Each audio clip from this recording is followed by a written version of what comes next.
Uganda's elections in early 2016 have been criticized and rejected by the United States and European Union as fraudulent. The incumbent, Yoweri Museveni, was re-elected by an alleged majority, continuing his 30-year-long reign.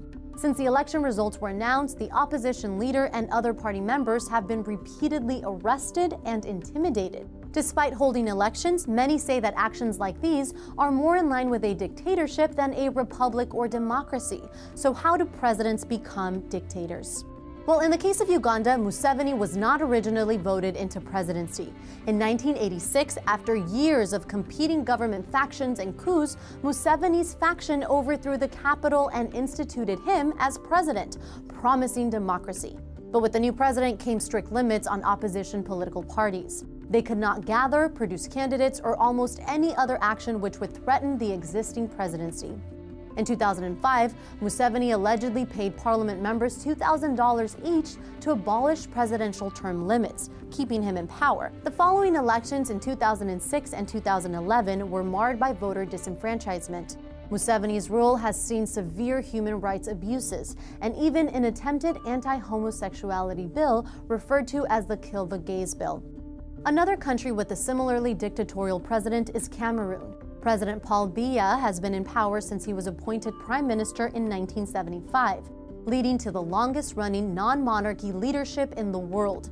In 1982, he replaced the country's president. And since 1997, Western countries have alleged voter fraud in every Cameroonian election, all of which Biya has won by a significant margin. In 2008, he was prevented from running again by constitutional term limits. Not unlike Museveni, Biya used his influence in parliament, and the term limits were lifted by 157 to just 5 votes. 15 members of parliament protested the vote, saying it was a constitutional coup d'etat. The change also granted the president immunity for any illegal actions committed while in power. Reports of torture by police and extreme censorship by jailing journalists have been representative of Biya's authoritative rule.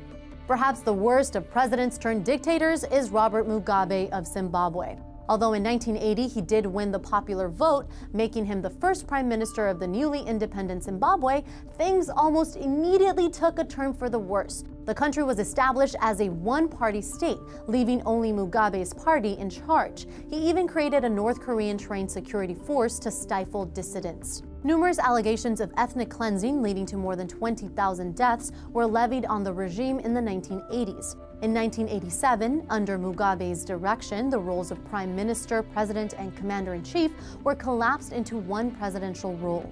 This presidency was also able to dissolve parliament and suspend constitutional protections. Mugabe's level of absolute authoritarian power, coupled with rampant corruption, election fraud, mass murder, and extreme homophobia, make him one of the worst presidential dictators in the world. And these are not the only ones. There are dozens of similarly dictatorial presidents around the world. When a president controls more than one branch of government, they are able to invalidate constitutional guarantees like term limits or habeas corpus. Although they do not call themselves dictators, a multi-decade regime of fraudulent power is pretty tough to call democratic. If you want to learn more about what other countries are suffering under oppressive regimes, you can check out this video about which countries still have dictatorships, or you can find out who some of the longest reigning ones are by watching the video at the bottom.